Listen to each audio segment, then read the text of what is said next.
Nah, jamaah yang Allah muliakan, kita lanjutkan keterangan Al-Imam Ibnul Qayyim rahimahullah. Dan keterangan beliau berikut ini akan menjelaskan sebuah rahasia mengapa hidup sebagian kita tuh kok susah banget, berat banget, sulitnya minta ampun. Nah, ternyata ini yang akan beliau jelaskan ini. Beliau mengatakan, "Wa ma aktsara ma yuqaddimul 'abdu ma yuhibbuhu huwa wa yahwahu aw yuhibbuhu kabiruhu aw amiruhu aw syaikhuhu aw ahluhu ala ma yuhibbuhu Allah Ta'ala." Betapa banyak orang itu, jamaah, yang lebih mengutamakan apa yang dia cintai dan dia inginkan. Jadi betapa banyak orang tuh yang dinomorsatukan, yang diutamakan, yang dikedepankan adalah apa yang dia cintai, apa yang dia suka, apa yang dia inginkan, atau apa yang diinginkan oleh pembesarnya, seniornya, atau bosnya, atau amiruhu, atau pemimpinnya, atau syaikhuhu, atau gurunya, atau ahluhu, atau keluarganya, suaminya kalau kita wanita, ibu, atau istrinya kalau dia laki-laki. Ala ma yuhibbuhullahu ta'ala. Itu semua di atas apa yang dicintai oleh Allah. Jadi kita tuh suka menomorsatukan yang kita inginkan dibanding apa yang Allah cintai. Kita suka mengedepankan apa yang kita cintai dibanding apa yang Allah cintai. Kita tuh suka mengedepankan apa yang diinginkan oleh atasan kita, bos kita, senior kita dibanding apa yang Allah cintai.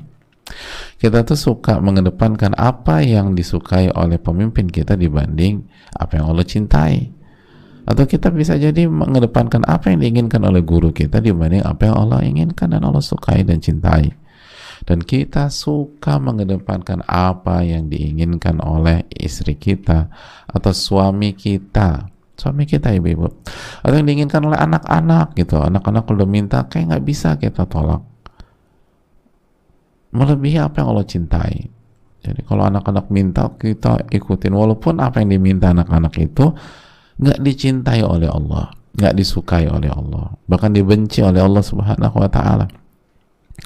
Tapi apa daya kalau udah anak minta, udah kita nggak bisa berkutik. Kalau suami yang minta, kita udah nggak bisa mengatakan tidak. Padahal apa yang diminta suami kita nggak dicintai oleh Allah. Yang diinginkan suami kita dibenci oleh Allah Subhanahu wa Ta'ala. Tapi kita nggak komentar, kita biarkan, bukan kita nomor satukan.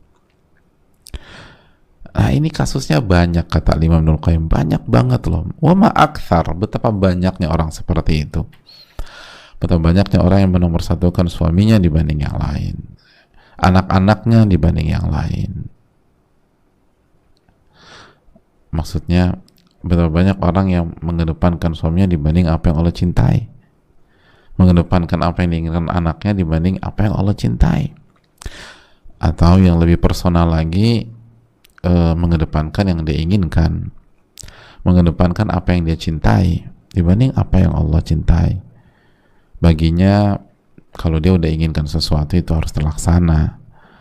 Baginya juga kalau dia sudah mencintai sesuatu, nggak ada yang bisa mencegahnya, termasuk batasan-batasan Allah, termasuk apa yang Allah gariskan, termasuk jika itu bertentangan dengan firman-firman Allah Subhanahu wa Ta'ala atau sunnah Nabiullah Sallallahu Alaihi Wasallam. Baginya pula keinginannya harus selalu dinomorsatukan. Nah, kasus seperti ini banyak, hadirin. Maka Al-Imam Ibnul Qayyim mengatakan, fahadha lam tataqaddam mahabbatullahi fi qalbihi jami'al muhab.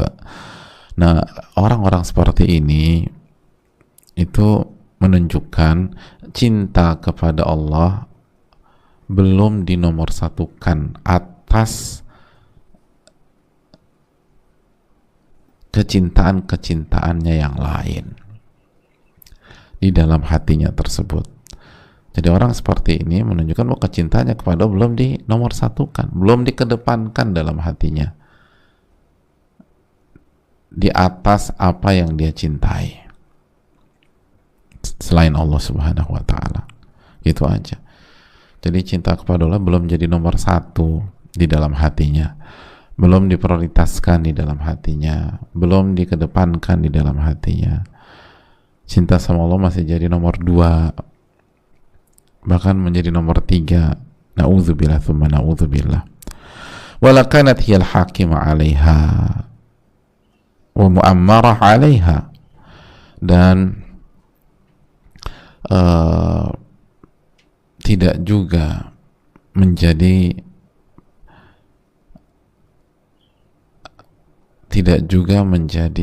raja yang memerintahkannya atau hakim yang memutuskannya.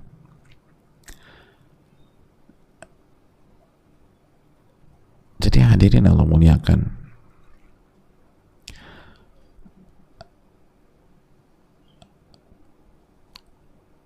ketika dia memutuskan sesuatu bukan karena dia cinta kepada Allah, itu maksudnya. Ketika dia nurut itu bukan karena dia cinta kepada Allah, itu maksudnya. Jadi bukan cintanya kepada Allah yang memutuskan, yang menentukan, yang menjadi game changer gitu loh. Jadi ketika misalnya dia lagi ada masalah dengan suaminya, jadi langkah dia itu bukan karena dia cinta kepada Allah gitu loh, tapi langkahnya karena harga dirinya sebagai wanita. Misalnya mohon maaf mbak, kenapa mbak ingin bercerai dengan suami mbak?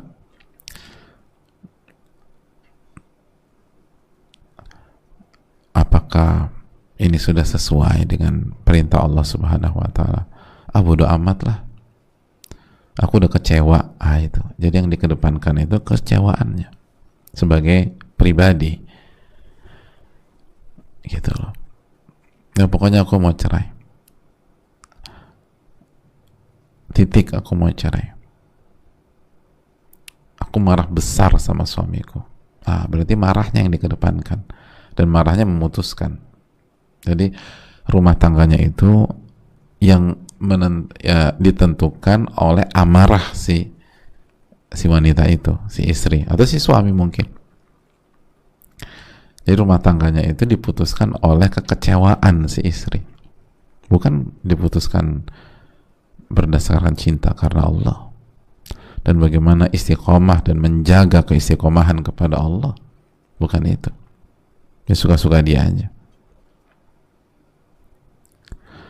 Mbak, nggak dipikirkan lagi. Ini kan kalau kita lihat memang salah, tapi bukan kesalahan fatal yang berujung pada perceraian. Aku nggak mau tahu, hatiku udah sakit, aku lebih baik pisah. Jadi perceraian itu ditentukan oleh sakit hatinya si istri, bukan karena cinta kepada Allah dan takut Allah marah.